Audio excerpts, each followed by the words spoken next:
Hello, welcome to the Chirp YouTube channel. I am Christie, your friendly online speech-language pathologist and specialist in children's communication development, including behavior, because behavior is a type of communication.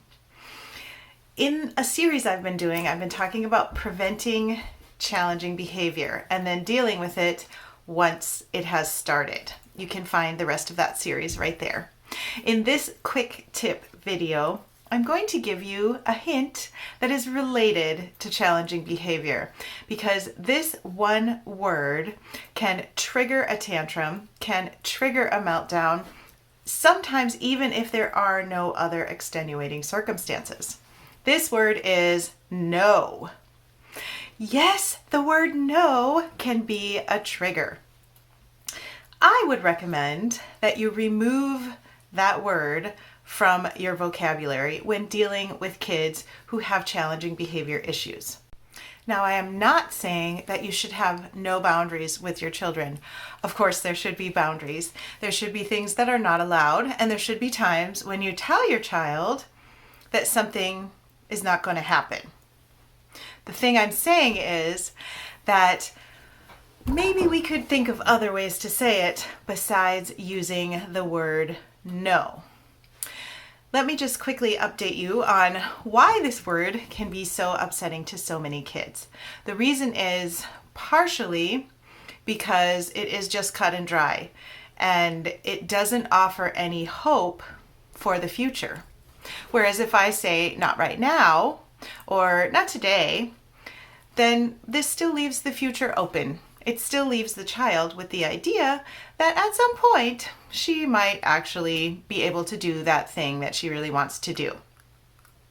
Another reason this word can be very upsetting is because a lot of kids with behavior challenges have heard this word in anger many times. And it becomes kind of a reflection of this child's feeling about how she interacts with the world unsuccessfully.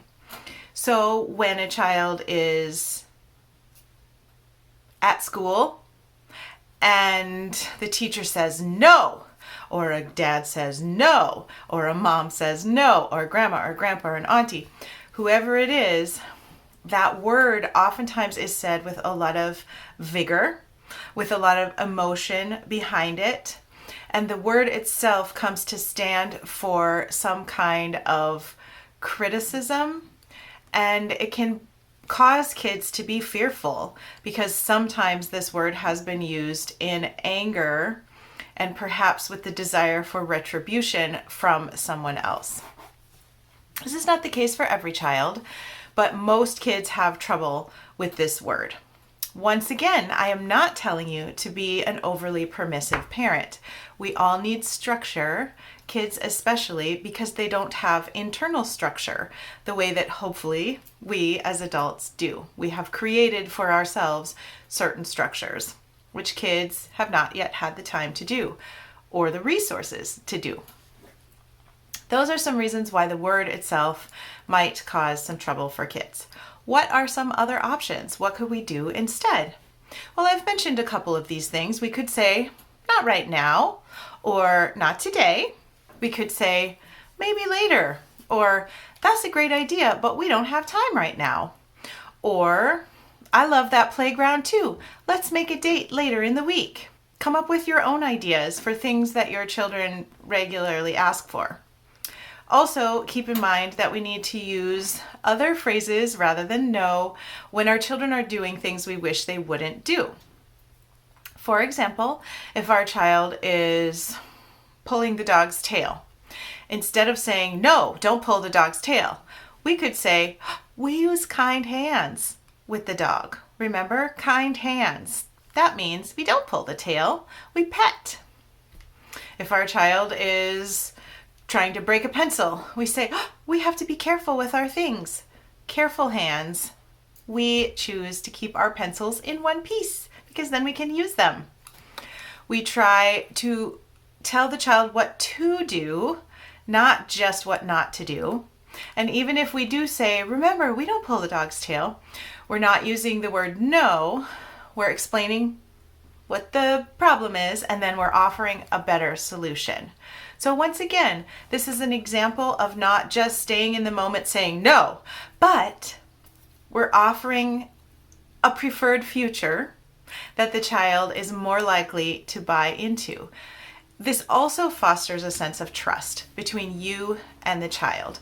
It's not just, no, we're not going to the playground.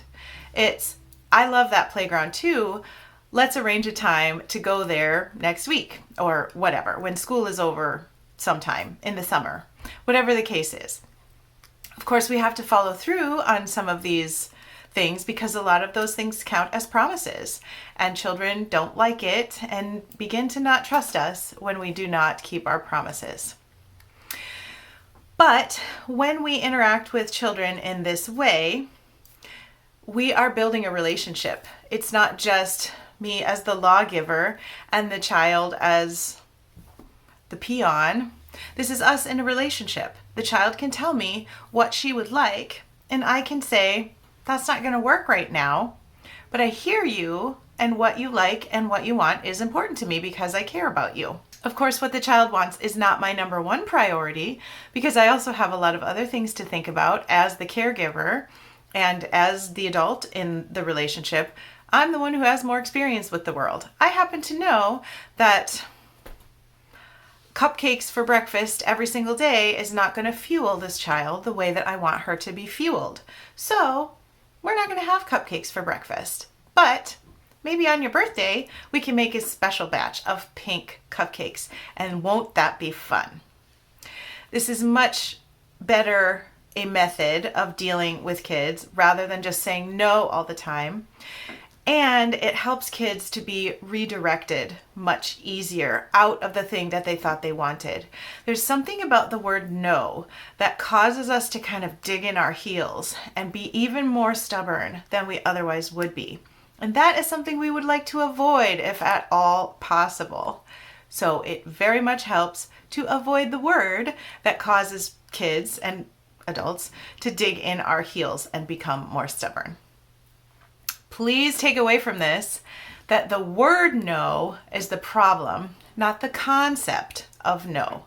Kids need to be told the concept of no all the time because, of course, they are kids. They want all sorts of things that are not good for them, and they want to do all sorts of things that are not safe for them. So we need to have ways in place to stop those things from happening and to tell them those things are not going to happen. We just might be better off doing it without the word no. I hope this video was helpful for you. Thank you for being here. If you want to, you could give me a thumbs up, you could subscribe, but you don't have to. Either way, I hope to see you back here next time with another video on children's development, communication, and behavior. Have a great day. Bye.